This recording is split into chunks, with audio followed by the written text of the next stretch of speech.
West Denver. Sleep deprived and heavily caffeinated. All right, let's do this then. This is the Jeff and Bill Show. I don't understand why this is an issue. They don't always agree, but hey, at least they have coffee. Coffee. And each other. I love you, man. God help us. I want to bless him. We need all the help we can get. Now here's Jeff Hunt and Bill Thorpe. The Jeff and Bill Show on News Talk 710 KNUS.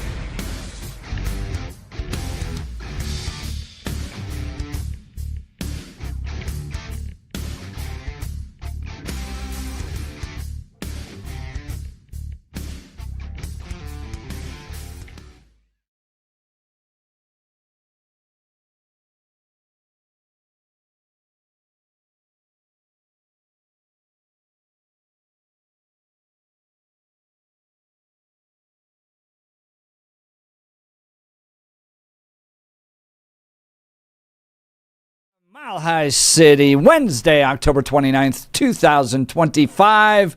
Good morning, Denver, Colorado. You've tuned in to the Jeff and Bill Show, News Talk 710 KNUS. I'm your co-host, Jeff Hunt, along with Bill Thorpe, bringing you the freshest insights and hottest takes from the right, left, and center.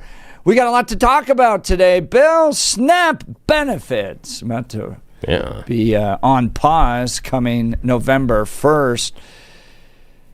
The government shutdown affecting welfare at this point as it continues to march on. How many days are we? What is the White House shutdown clock? We are at 28 days, 8 hours, 1 minute, and 52 seconds. Now, record's 31, 35? What is it? Yeah, something like that. Think we're going to break it? Close. Yeah, it was in the 30s. So Bill and I both.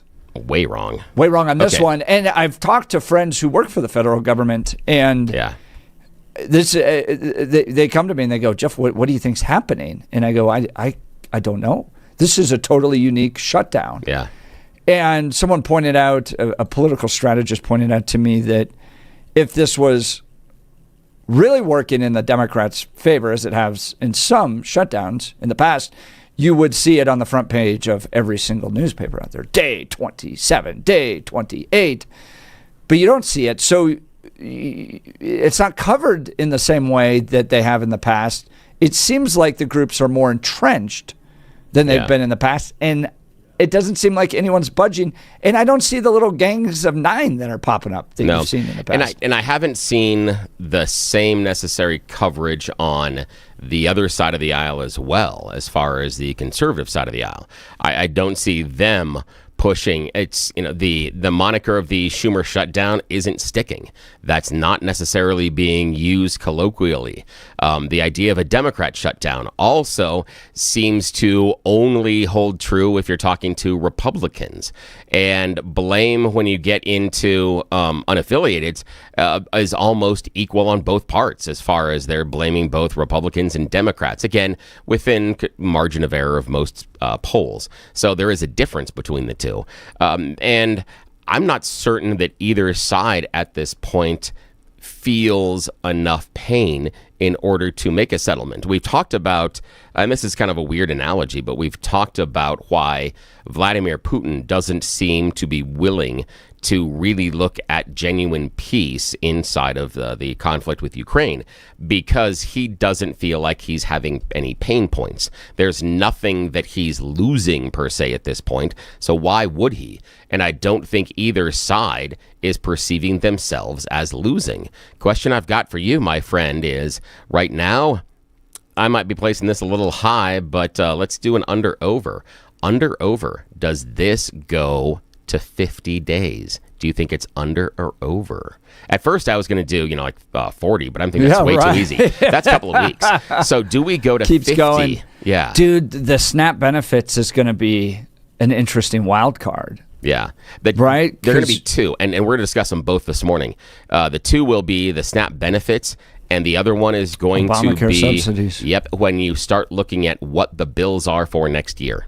When you look at enrollment opening up, and here in Colorado, they were talking about the benefits, your annual cost to go up by 100%, if not more. Yep. So that when you're in that era, in that level of the economic stratosphere down on the bottom, there are very few people that can withstand a 100% increase in anything in their budget. So, and that would include visits to McDonald's. So that's a problem. So those are the two pain points, but I'm not certain that either side has the strongest messaging in order to, take the day and say that we won the shutdown. So what do you think? You think it goes past 50? Yeah, I do. I think the real question for me, and I hate to do this, and the whole idea of speak this into truth, that do I actually send this out into the universe? I'm actually curious at this point whether or not we get close to 100. I think at 75, this gets complicated because I don't see the pressures I thought we'd see by now. Well, what do you think about, we're jumping ahead to the 7 o'clock hour, but what do you think about Josh Hawley going, look, if we can't agree on these broad things, let's start voting on them one by one. Here's the SNAP benefits bill. Here's the military pay bill. Let's maybe try to piece this thing apart and see if we can stop some of the more painful aspects of it. I can see that, but then the same group that would have to tell me why then did we do the one big beautiful bill and we didn't vote on that one by one? Why is it okay to vote on it one by one here and slowly reopen things when we were passing the biggest, beautifulest bill ever, and it all had to be done in one fell swoop? If we need to open up the government, my argument would be you don't piecemeal it. You go through and you do it because, and this is why I would argue, well, okay, I'm going to say that for later. I'll argue against that later. I don't want to do it yet. 7 o'clock hour. Yeah, I want to do it. Yeah, because we're jumping right. I'm jumping. Yeah, I'm going to jump. I'm going to hold on to that one. I'm holding on to that one. Yeah, got to hold that. News coming out of Douglas County, a teacher picked up by ICE, not at school, but when they visited one of the ICE facilities for a check-in, U.S. Immigration and Customs Enforcement picking them up, sending them back to Texas. What's the story happening here? We'll give you that. Watch the Tucker Nick Fuentes discussion that took place. I have some thoughts on that.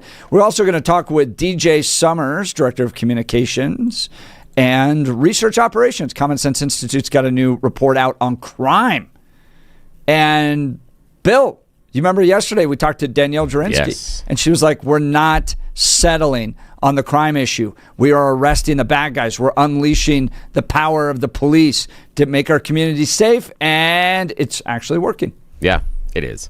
And so report coming that things are getting a lot better in Aurora thanks to leadership like Danielle Jurinsky and just being commonsensical when it comes to being tough on crime. But DJ Summers will be joining us from Common Sense Institute, 8 o'clock hour, and then the Obamacare premiums. Is this a bed we made ourselves? We put an expiration date on these extensions, and now it's coming due. So we'll get into that in the 9 o'clock hour. So lots to talk about. Now it's time, though, for news and comment. Mr. Blake Olson. Blake Olson. Blake Olson, news and comment. Hey, good Wednesday morning, 26 and clear. Expecting a high of 59 today. Maybe we'll get to 60, 61. Sun will be out. It'll be a beautiful day. News sponsored by Pastor Camp Heating and Air Conditioning at 303-777-1234 to learn more about special savings opportunities on Lennox equipment. Our top story, the Fed expected to cut interest rates today following a string of poor labor markets coupled with news that inflation has slowed. It's been day 5 and I have not received no food stamps. My disability checks is on hold. My cash benefits is not coming no more. They're still pending. It is the taxpayer's job to pay for my kids to eat and for my kids to be taken care of. Colorado has joined a coalition of states that is suing the federal government over the pending suspension of SNAP benefit payments. The coalition of about 24 states sued the U.S. Department of Agriculture Tuesday. The group wants the agency to use emergency funds to pay SNAP benefits in November. They need to scream to all their Democratic friends, and all they have to do is vote for the CR. DJT in South Korea this morning, 47 last hour. In 9 months, we've lifted over 600,000 Americans off food stamps. Wages for workers are rising. at the fastest pace in more than 60 years. And meanwhile, energy prices are down, gasoline prices are down, grocery prices are down, mortgage rates are down, despite the fact that we have an incompetent head of the Fed. He's incompetent. I call him Jerome Too Late. He's always too late. Jerome Too Late Powell. But he's out of there in another couple of months. We'll be very happy about that. I'm sure the South Koreans are enjoying that. They presented the president with a gold crown this morning, and the left will just absolutely talk about that all day. But last night, DJT ruled out running for a third term. And I would say that if you read it, it's pretty clear. I'm not allowed to run. It's too bad. I missed it. But we have a lot of great people. Tomorrow, he'll meet with Chinese leader Xi in Busan, South Korea. So the Schumer shutdown inching closer to 30 days now. It's day 29. And Jake Tapper, CNN, actually holding Democrat Melanie Stansbury's feet to the fire. Let me be clear. The administration is choosing to starve American children with money that they already have appropriated. I'm not applauding their tactics. The White House. Well, this is a choice by the White House. This they is are also, choosing Congresswoman, to this cut is off also a food choice assistance. by Senate Democrats No, to not it vote is to not. open the government. Yes, it is. I understand why they're doing it. They're doing it because they want Medicaid funds restored. They're doing it because they want Obamacare premiums to be extended past the end of the year. I understand the reasoning. Sir, let me just be clear. The money for contingency plans is sitting there. That is why the states are suing. The White House is withholding funds from 2 to 3 children weeks worth to of SNAP have funds. food. Yeah. Yeah, well, it may not be a big deal to you, but let me It is tell a big you deal that to for me. the grandparents, for grandparents It is a big deal that to me. literally are feeding their children. My point to is that not it's a have short-term money solution. in those accounts. It's it a doesn't short-term. matter. At the end of the day, people need to be able to feed their families, and So CNN turning a little bit. Hurricane Melissa has made landfall in eastern Cuba overnight as a dangerous Category 3 storm, packing winds up to 120 miles an hour. Over 700,000 people have been evacuated. The hurricane expected to move offshore toward the Bahamas after battering southeastern Cuba. America is getting skinnier, and weight loss drugs may be a contributing factor, according to a self-reported Gallup poll. For the first time in more than 15 years, obesity rates in the U.S. have fallen from almost 40% in 2022 to 37% today. That's an estimated 7.6 million. Great news. Fewer. I knew we were going to figure it out via a pill. Yeah, it's great news, or a or shot, is it? or whatever. Do you take Ozempic via shots? Is it? I don't. Shot? I have no Shot, idea. All shot, I know shot, is it's shot, expensive, and yeah, that's what I hear. Wow. I mean, that's what everybody says. And then once you get off, I mean, you can't get off it. I mean, Yeah. you know. And how you're does on it the work? rest. I think it. I think Good it affects question. your desire for food. I think it just so. kind of turns That's that off. Yep, that is what I've heard as well. I don't know. It kind of scares me. You know, you got to do it the right way, or the natural way. If you exercise and eating well, two things that I don't do well right now. Yeah, I know. No, at the end of the day, personal responsibility. Yes, there you go. Imagine. But I that, understand. right? I also understand that there's just some body realities. Like, True. I was thin as a rail. They used to call me Toothpick when I was in elementary school. The bullies would. Because I was so thin. And then I hit my 40s, and I'm like, whoa, where's this? It's just little pop belly. Popped right up. Like, See, what's funny? I was like, I can run for years and can't get rid of this thing. See, you're looking at yourself in the mirror like, oh my God, I'm so fat. Everyone else looks at you, Jeff, and goes, wow, that dude is so skinny, man. Must be nice to be so skinny, so thin, Toothpick. Oh, third That's a grade. good nickname. Third grade, I'm getting pushed down on the playground, Toothpick. Oh, man. See, it always comes back to the bullying story. It just makes me sad. You turned out great. Top of the third, Shohei Ohtani last night to Vladimir Guerrero. 1-on. Jays down 1-0. Hit well to deep left center.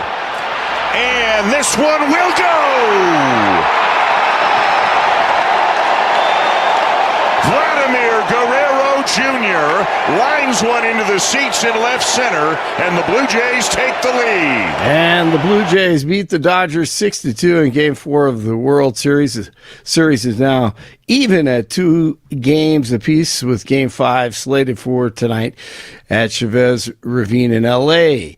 Avalanche lose last night. It's 23 in Louisville, 24 in Lakewood, 26 in Denver. Jeff and Billy continue on this hump day. Blake Olson, News Talk 710 KNUS. Cool but sunny weather on tap for this Wednesday for Denver in the Front Range. Going to be a nice stretch of autumn weather to take us through the rest of the week, through Halloween and into the weekend. Temperatures will be 50s to near 60 degrees. Clear tonight, low to mid-30s. Mostly sunny and 50s Thursday, near 30 Thursday night. We will have a few more clouds on Halloween. Halloween, we're sideswiped by a front, but it will just produce clouds, keep us cool in the low 50s. But we're going to warm to the 60s, even some 70-degree temperatures possible this weekend. Meteorologist Don Day in the 710 KNUS Weather Center.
Bill, I'd like to declare victory. We won? Yay. I like winning. We helped a young girl get her parking space painted the way she wanted to. With those, awesome. Controversial and explicit Bible verses. Yeah. This is from our friends over at First Liberty who joined us earlier this week. Gosh, I don't even know what day it is. It's Wednesday? Was it Monday? Yeah. Monday? Monday. She joined us Monday. Yep, okay, Monday. The lawyer did. But this is the email we got last night from First Liberty. Colorado high school senior can add Christian message to parking space after law firm sent a letter. Sometimes that's all it needs. Yep, exactly. When FIRE, nice. the free speech people represent me, they just sent a letter and things got turned around. Nice. That's excellent. This is the press release today, which was yesterday. First Liberty Institute announced that Academy School District 20 will allow Sophia Shoemaker to repaint her parking space with her original design that included a Bible verse and religious images. The district will also update its guidelines and permit students throughout the district to include religious messages on their parking spots. The First Amendment protects students' private expressions of faith in public schools, said Keisha Russell. You remember Keisha? She did a great job on our program on Monday. She's senior counsel for First Liberty Institute. We're encouraged that the school district will allow students like Sophia to update their decorated spaces with religious themes for the remainder of the year, and we hope that it will make such a policy permanent so future students can enjoy the same opportunities. Sophia Shoemaker is a senior at Rampart High School in Colorado Springs. She's a Christian who loves to express her faith through artwork. Rampart High School allows seniors, for a small fee, to reserve and decorate their school parking space as it, quote, builds school spirit, beautifies the campus, and creates lasting memories, unquote. Bill, my only sadness is that they didn't allow us to do this when we were high school students. Yeah, I could only imagine but your parking spot would have been painted. Yeah, mine would have been a problem. I would have had to go through several reviews. And I think the school had a problem because there were other messages that were Christian at other high schools inside the district. That's going to be a huge problem. However, there was a time, this would have been, middle school. One of the things they wanted to do, we got a whole bunch of secondhand desks at the school I was going to. And so they wanted to let us individualize our desk. So we were allowed to paint our desks. And that was kind of cool. And I will admit, though, unfortunately, a number of us broke copyright laws. I was not a good enough painter, but there were people that did Garfield. There were people that did, the Nerds Candy. That's like not really a violation no, not at all. Copyright. No, You're not making money off of it. No, not at all. No, but I know that if you would have put like one guy, this is the time when Izod was really hot, so he had the Lescott Izod, because that's like all he wore. So he had that alligator on the front of his desk, and so if you put that on the parking lot, I could see someone at the school going, "That's a logo. You can't put that on there. Don't do that." Shut up. Anyway. I could only imagine senior year Bill Thorpe, people walking by going, "Oh yeah, that's definitely Bill's." Oh, they would have known immediately because it would have been a mix of soccer, music. Yeah.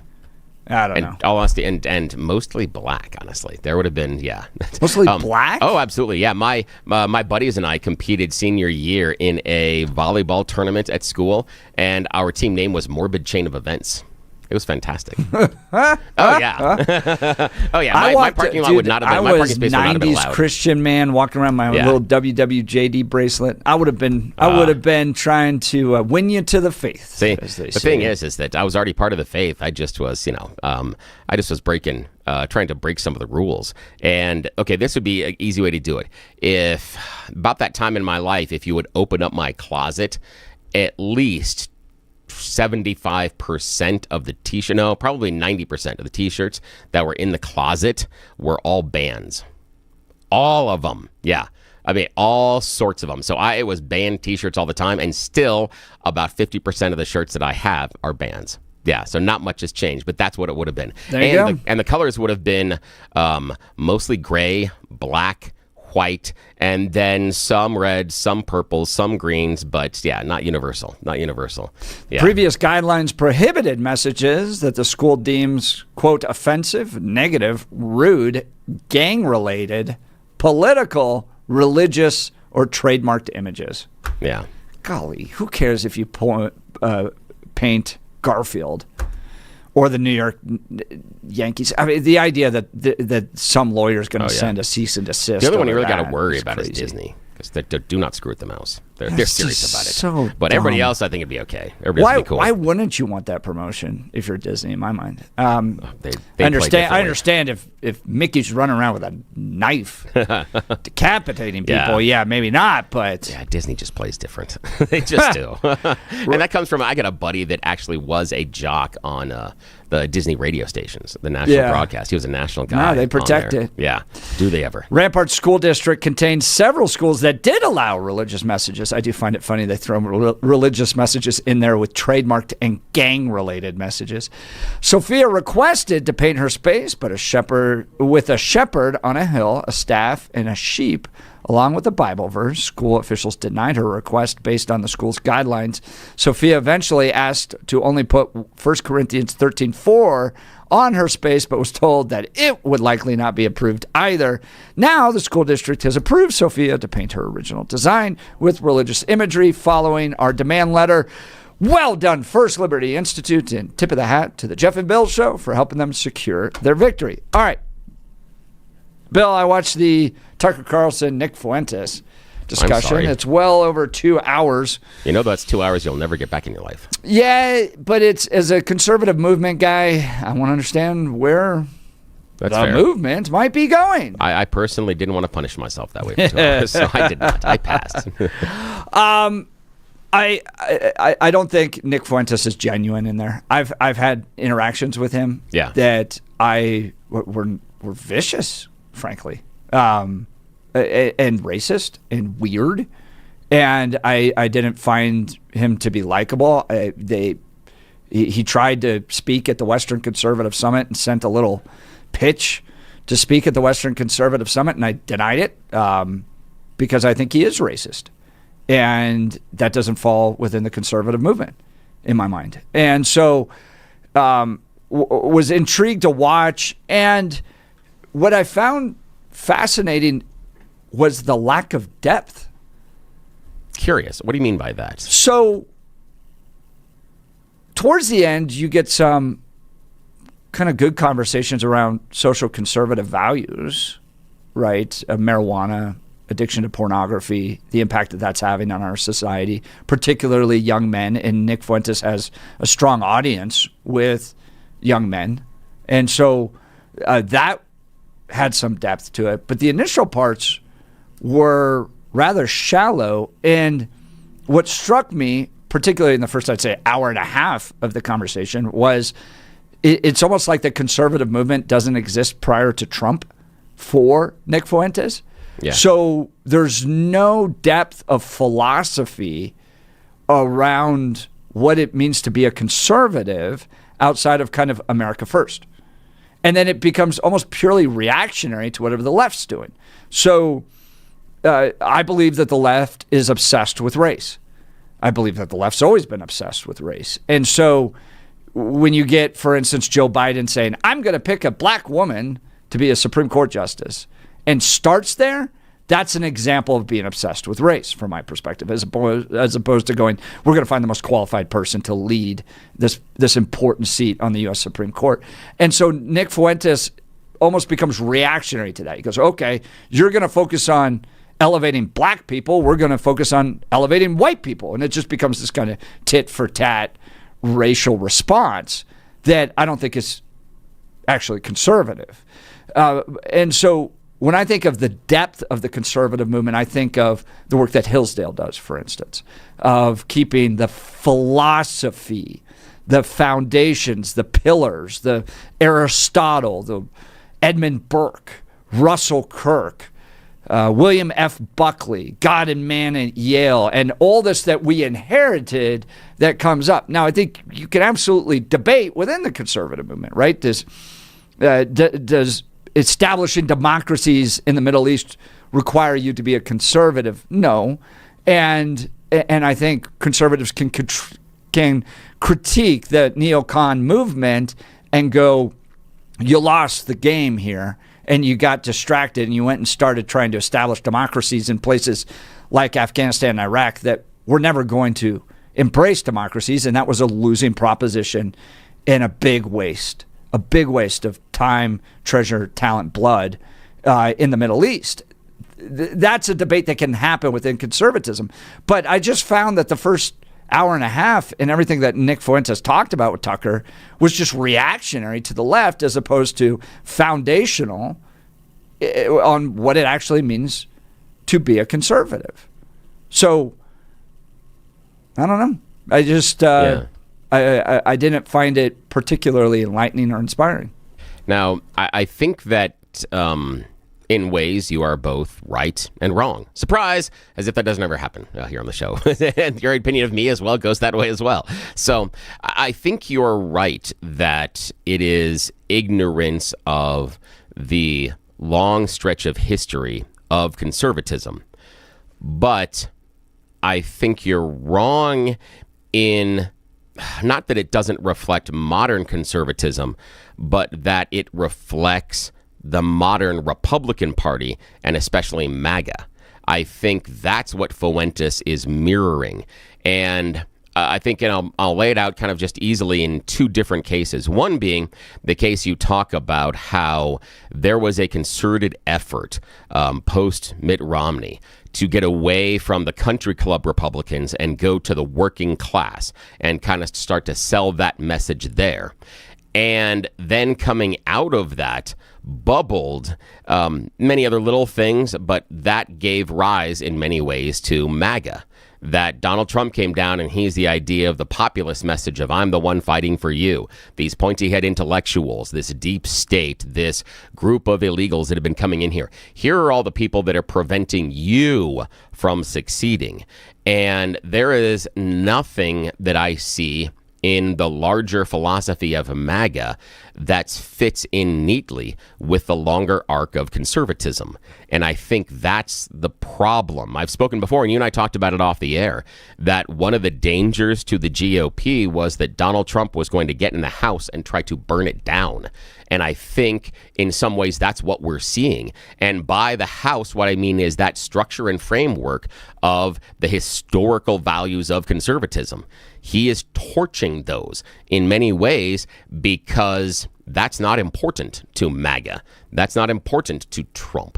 What's important to MAGA and Trump is Trump and Trump's leadership and what Trump is able to do.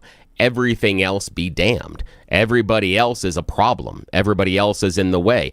How many times have we even heard MAGA say that judges appointed by Trump are liberals in disguise?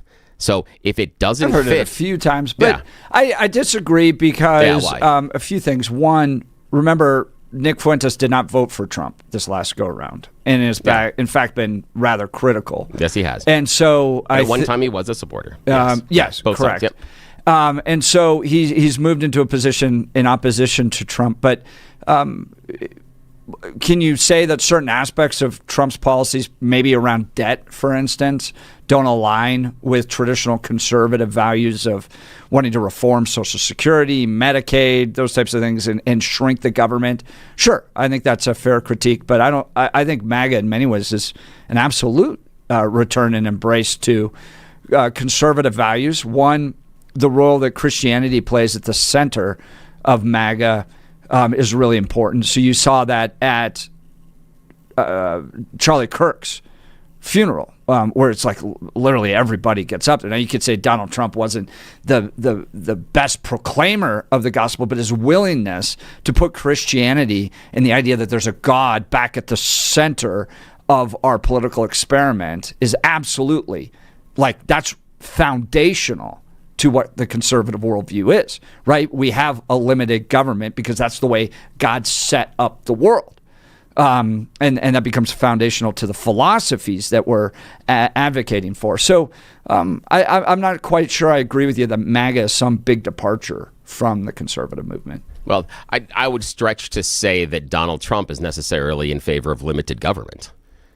There are all sorts of actions that he takes that doesn't look at limited government. And I think what I'm talking you can make in some aspects you can make an argument there. Yeah, and that's what I'm talking about. I mean, look at Doge. Doge was a big effort failure. To try to reduce the size of the government. But you can't say in one breath that Trump loves big government and then also seeks to cut it aggressively.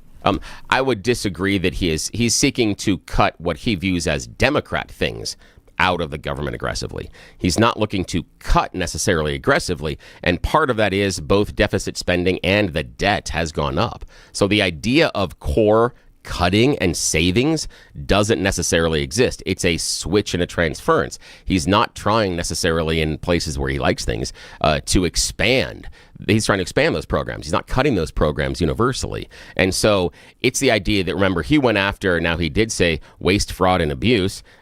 We haven't seen, it's fraud, waste, and abuse. We haven't seen the fraud. Nobody's been charged under fraudulent based on the cuts of Doge. Waste and abuse is somewhat based on perception. Certain people on the Democrat side of things would view waste in one way that Republicans wouldn't, and vice versa. So that was more, to me, the idea of a list of priorities, not necessarily a list of things that had to be cut, and nor was it necessarily efficient, and it's turned around and hasn't necessarily been efficient.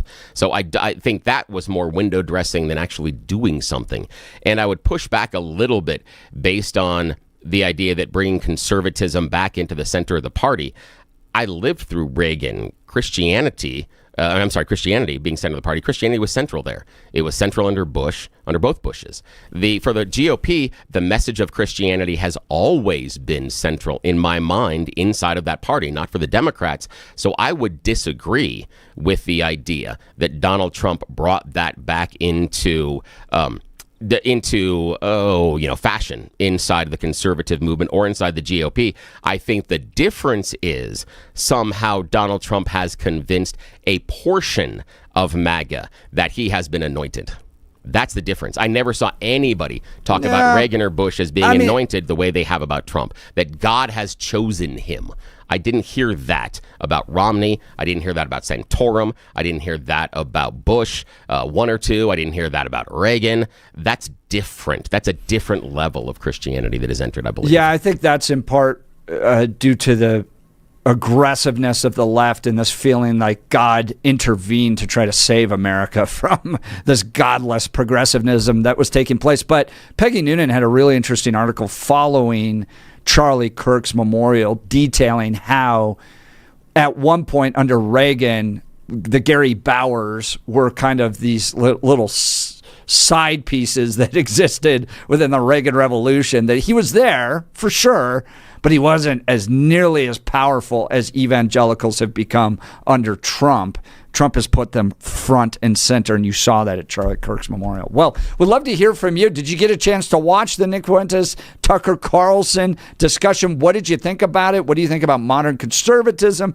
Is there an element that's kind of lost its connection with the conservatism of the past? Do you see that as good? Do you see that as problematic?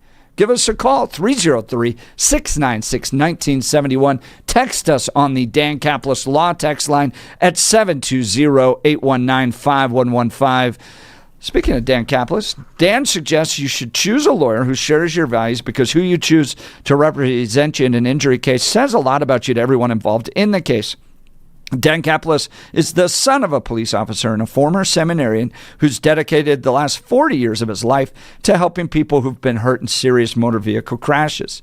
Dan is believed to be the only lawyer in Colorado history to win 5 straight multi-million-dollar verdicts in Colorado crash cases. Dan is also believed to have won the largest truck crash verdict in Colorado state history.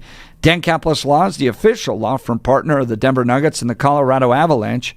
Dan Caplis Law is a serious firm for serious cases. Dan accepts righteous injury cases on a percentage fee basis so that he can represent good people from all walks of life without regard to ability to pay. So if you need Dan's help, give him a call. Here's the phone number, 303-770-5551, 303-770-5551, or hit dancaplisLaw.com. That's Dan, C-A-P-L-I-S law.com. Dan with a big victory. I mean, a big victory. $200 million for the family that lost the little girl in that Glenwood Springs amusement park accident. And he was able to expose really systemic problems with the company that was running that amusement park. And as a result, it's probably made all of our lives safer. So Dan's a real winner. If you need his help, give him a call. Again, that phone number, 303-770-5551. All right, we'll continue. Text messages pouring in. You're listening to The Jeff and Bill Show. This is Denver's Talk Leader, News Talk 710 KNUS.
Welcome back to the Jeff and Bill Show. We're discussing the Tucker Carlson, Nick Fuentes conversation that took place. It was released yesterday or the day before, but got around to watching it last night.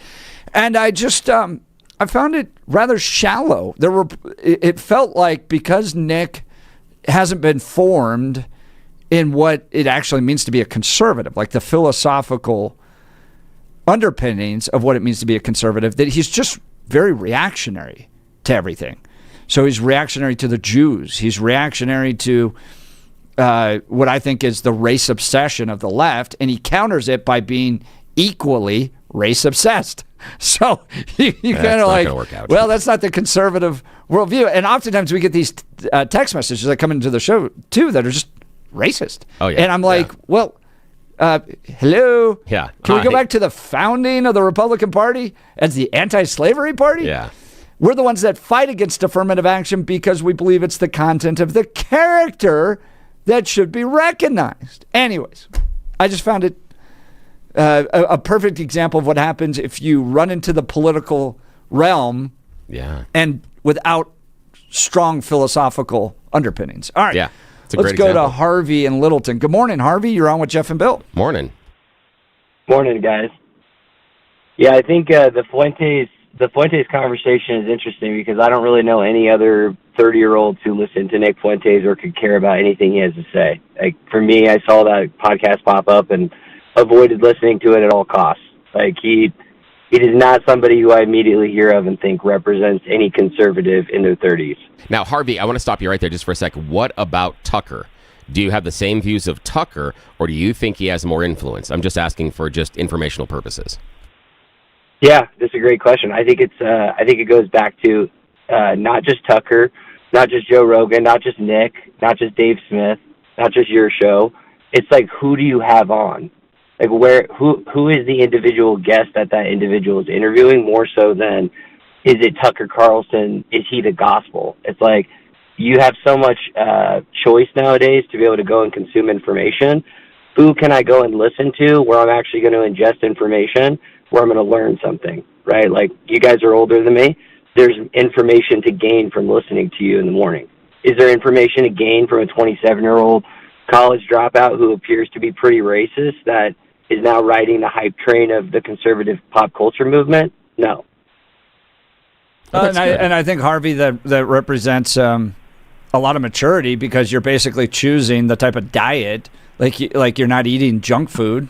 You know that the impact it would have on your body. You do the same thing with who you choose to consume, which is admirable. I find it interesting because he does have a big following, particularly this group called the Groypers, which I've interacted with only briefly one time, and I found it incredibly vicious and mean. Yeah, but he does have a following. Isn't Antifa a pretty big following as well? Yeah, and that's why I go down and interview him. Yeah, but not a Fuentes. Like Antifa's not a follower of Fuentes. They disagree on a number of things. Yeah. Yeah, no, I'm just trying to play the counter of obviously I know Jeff's obviously conservative. I'm just saying the counter to that is Antifa has a large following too, right? So I think when you talk about the shift of the conservative movement, the thing that comes to mind for me is it's really hard when you're looking at it through the political lens. But if you look at it from the pop culture lens, you get a better perspective. If you start looking at it from the eyes of, let's say, J.K. Rowling, right? She's a great example of somebody, when you grow up, things like Harry Potter are developed.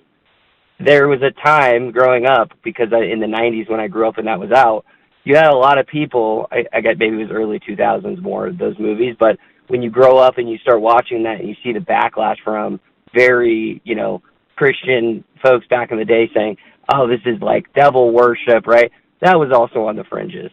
And then now you see how much they're like, the liberal party is berating a J.K. Rowling. It's almost like the goalposts have moved. People and their stances on certain items or opinions have not moved. It's the political parties' pillars that continue to move. And I think the pop culture of like modern society is not moving as hardcore as people would think. Okay, now, Harvey, we got to go here in a second, but a last question. I'm not sure this is going to be fair, but I just want your personal opinion. This is what I want, okay? Harvey, you're here today in Denver, Colorado, and a space alien arrives. You're sitting in the park, It arrives next to you. And for whatever reason, this alien says, we've been monitoring your transmissions. Explain to me, what is modern American conservatism? What is that 30-second elevator speech you would give to the alien to explain modern American conservatism? I would say that it's back to the America First perspective. I would say that the modern can I give it from an American whatever perspective? dude, it is your perspective. It is your opinion. You do whatever you want with it, my friend. I would have to say that you would have to say, hey, look, on this earth, we look at everything from a nationalistic perspective, depending on what country you're in, and we're all different tribes within each country.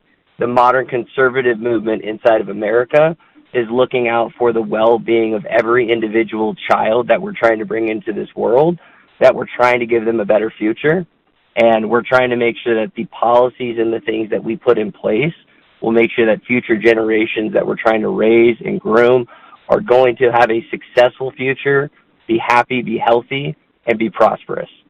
Hey, right. Nicely done, Harvey. I like Thanks, that. Harvey. Just be careful using that word groom. That doesn't work out so well in many other things. Just saying, man. But thanks for the phone call and thanks for the good thoughts. Appreciate you, man. All right, Harvey from Littleton. His line will be open if you want to join the conversation. We'll be coming back with You Choose the News. You're listening to The Jeff and Bill Show. This is Denver's Talk Leader, News Talk 710 KNUS.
Welcome back to the Jeff and Bill Show. It's that time of the morning. We help get you up with a little silliness. Bill Thorpe's You Choose the News. Yes, it's that moment of the morning for frivolity. We take our careers in our hands because we learned that everybody in charge doesn't arise until 7 o'clock. So we started this fake radio news game show, You Choose the News. Now, this is how it works. I spend just moments every morning finding really dumb stories about us humans, giving them more ridiculous headlines so that we can share a little bit of laughter before your day starts. So we got a couple of moments here. As always, we bring in Blake Olson from our news department. Gentlemen, here are our choices this morning. Headline number 1, not too fast. Headline number 2, keeping them grounded. Headline number 3, chasing a dream. And headline number 4, why can't we be friends? Why can't we be friends? Why can't we be friends? God, we suck at karaoke. All right. Here we go. We should all go karaoke sometimes. It's going to be just a mess. Okay. Let's do it, man. That'd be so funny. Patty Calhoun's offered to take us out. Yeah, she should. Is that right? Yeah. Yeah, she wants to take us around Denver. We're going to film it. Yeah, karaoke should totally be part Although of I have that. a feeling that she's planning to have me arrested at some point, which I'm not saying I'm against, nor not so don't deserve, but okay. Make sure Jeff has his video camera. Yes, exactly. Here we go, guys. Okay, we find ourselves in Russia for this one. Recently, a Russian Ka-52 attack helicopter was shot down. It was involved in repelling Ukrainian drone attack inside of Russia. Problem is, it's friendly fire that brought down their helicopter. Yes, the Russians proudly shot down one of their own. Nicely done. This would be a horrible tragedy if it wasn't the, wait, a little bit of math, 17th time. Yeah, 17th time they have shot down their own aircraft. Yeah, wow. Nice job there. Yes. 17. Yep, 12 planes, 5 helicopters. So I guess, if you're attacking Russia, just shoot at whatever's moving. I guess that's the rule now. Yeah, so just saying they're shooting down their own stuff. That's good job, guys. I know. What a crack military that is. All right. Now, Blake, not too fast, keeping them grounded or chasing a dream? Chasing a dream. Chasing a dream. When you're furloughed by the government, maybe you go off and start chasing your dream. This is the story of Isaac Stein of New York City. Of Washington, D.C. Got the wrong location here, wrong byline. So Isaac Stein of Washington, D.C. Normally, he is a high-powered lawyer for the IRS who writes tax regulations. Yes, we hate him. But now he has been furloughed. And on any sunny afternoon, you can find him on a sunny corner in D.C., hawking hot dogs. He has followed his dream. He's always wanted to run a hot dog stand, so he opened Shyster's Dogs, the only honest ripoff in D.C. That's his tagline. Now, here's the deal. A hot dog and drink runs $10 or $17 with a bag of chips if you buy 2 dogs. They'll toss them in for free. But here's the really cool thing. The stand is a realization of Stein's childhood dream. While he and his classmates enjoyed playing basketball, he had more fun manning the concession stand during high school. So this summer, he decided to chase his dream once he was furloughed and open his own hot dog business. Love it. And he's being as honest as possible. He says, hey, you get the honest dog, which is exactly how he thinks it should be prepared. It's $10. If you want to add other stuff on there, like ketchup and things, that's going to be an additional $1 because you don't know what you're doing. So he charges you an extra $1 if he doesn't like your toppings. Also, he does have some other things in there. A 5-cent discount if you can briefly recite the historical significance of moon pies or RC Cola, the only desserts and the only drinks he sells. Also available on the menu for $1,000. It is shirt off his back. He said if you cough up a solid grand, he will literally strip half naked and walk home. So there are options, people. Just saying. I love the idea that he's like, this is how the dog should be served. I'm going to charge you extra if you want to put other stuff on it. I think that's fantastic. Yeah. All right, Jeff, final choice. Not too fast or keeping them grounded? Not too fast. Yeah, not too fast. In Slovakia now, no more speed walking. Even pedestrians are going to have to adhere to a speed limit. Kicking off next year, you cannot walk faster than 3.7 miles per hour on the sidewalks. Nope, no more speed walking, kids. Can't get in your steps. Part of this is because they needed to do something about collisions with scooter riders, and this pedestrian law is also going to apply to the scooters, and the people can't zip around on the scooters anymore. So that's the reason it's there, but they're also going to make sure you're not walking too fast. Yeah, stop burning those calories. All right, that's the end of Choose the News. Back to you, Jeff. All right, coming up in the 7 o'clock hour, SNAP benefits are about to be cut. 42 million people. We'll talk about it. You're listening to The Jeff and Bill Show. 710 KNUS.